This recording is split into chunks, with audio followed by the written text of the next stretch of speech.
wabarakatuh, Bapak Ibu guru hebat yang ada di Indonesia. Perkenalkan, nama saya Sri Hikmah. Saya bertugas di SD Negeri 132402 Kota Tanjung Balai, Provinsi Sumatera Utara. Seperti yang kita ketahui bahwasanya setiap peserta didik memiliki karakteristik yang unik dan berbeda-beda di dalam kelas kita.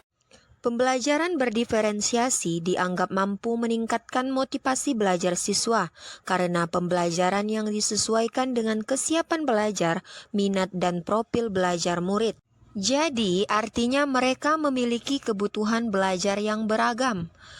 Nah, sebagai seorang guru, saya berperan penting untuk mengatasi atau mengakomodir siswa yang beragam tersebut. Itulah mengapa saya menerapkan pembelajaran berdiferensiasi dengan menggunakan metode yang bernama Perias Berkah, pembelajaran ceria, asik, bermakna, kasbu hikmah. Langkah pertama yang saya lakukan adalah melaksanakan asesmen diagnostik awal untuk memetakan kebutuhan murid. Asesmen ini saya lakukan dengan 2 tahap, yaitu tahap pertama melakukan asesmen diagnostik kognitif. Dengan memanfaatkan aplikasi Google Form, saya dapat dengan mudah mengetahui kondisi awal murid terhadap materi yang dipelajari. Tahap kedua melakukan asesmen diagnostik non-kognitif dengan memanggil siswa dan membentuk lingkaran, kemudian melakukan wawancara untuk mendapatkan informasi terkait minat, hobi, dan gaya belajarnya. Langkah kedua, saya melakukan identifikasi terhadap hasil asesmen diagnostik yang sudah dilakukan. Hasil tersebut terlihat 7 murid bergaya belajar visual, 7 murid bergaya belajar auditorial, dan 6 murid bergaya belajar kinestetik. Assalamualaikum warahmatullahi wabarakatuh. Kegiatan pembelajaran diawali dengan mengucapkan salam, berdoa sebelum belajar, dan juga melibatkan murid dalam menyusun kesepakatan kelas bersama agar pembelajaran senantiasa berjalan dengan lancar. Tujuan pembelajaran kita pada hari ini yaitu kalian dapat memahami dan mendeskripsikan hak dan kewajiban sebagai siswa di rumah maupun di sekolah dengan benar. Oke, kemarin kita belajar tentang apa? Ada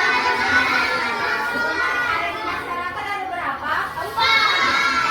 4. Diferensiasi proses dilaksanakan dengan 2 tahap. Tahap pertama, siswa dikelompokkan dalam kelompok besar.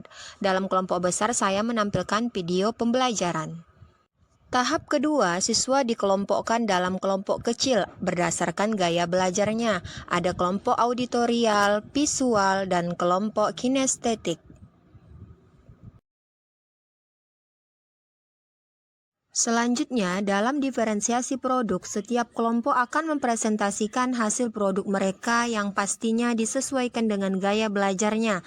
Saya memberikan bimbingan dan arahan terhadap produk yang mereka kerjakan.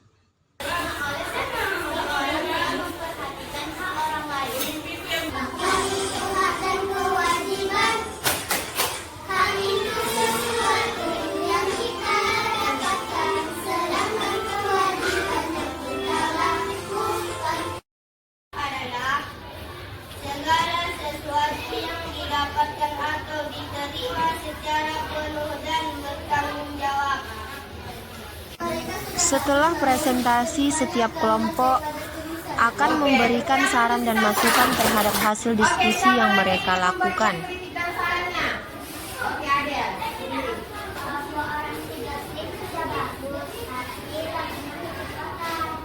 Oke, lakunya kecepatan. Oke, boleh. Tepuk tangan untuk siapa? Simpulkan bahwa kewajiban itu adalah segala sesuatu yang harus kita lakukan. Sedangkan hal itu adalah segala sesuatu yang kita dapatkan setelah mengerjakan kewajiban. Hak adalah sesuatu yang kita boleh segera lakukan. Kewajiban harus kita laksanakan. Oke, tepuk tangan untuk si Fatih. Ada lagi? Kewajiban adalah perintah yang harus kita lakukan. Setelah kita lakukan kewajiban akan mendapatkan hak. Oke, tepuk tangan untuk si Fitri. Di akhir kegiatan, saya mengajak anak-anak untuk merefleksikan hasil belajarnya melalui papan emoji. Kemudian, saya merancang asesmen akhir dalam bentuk soal dengan menggunakan aplikasi Quizizz. Dengan menggunakan aplikasi ini, akan terlihat langsung berapa hasil akhir belajar siswa selama proses pembelajaran dilakukan untuk mencapai tujuan pembelajaran. Pembelajaran ini sangat menyenangkan dengan materi hak dan kewajiban karena kami bisa menyadari hak dan kewajiban kami sebagai anak baik di sekolah maupun di rumah. Saya sangat senang juga karena pembelajaran ini menggunakan media dan sumber belajar berbasis teknologi. Assalamualaikum warahmatullahi wabarakatuh. Saya dari orang tua dari kelas 4 SD 132402 ingin menyampaikan metode pembelajaran yang diberikan oleh Bu Hikmah sangat menyenangkan dan anak-anak antusias mengerjakan produk yang diberikan oleh Ibu Hikmah untuk menyelesaikan tugas mereka. Dengan metode dan praktik baik yang sudah Bu Hikmah lakukan, saya berpikir ini bisa dijadikan sebagai contoh atau model kita dalam menghadapi masalah dengan tetap melaksanakan atau menerapkan pembelajaran berdiferensiasi.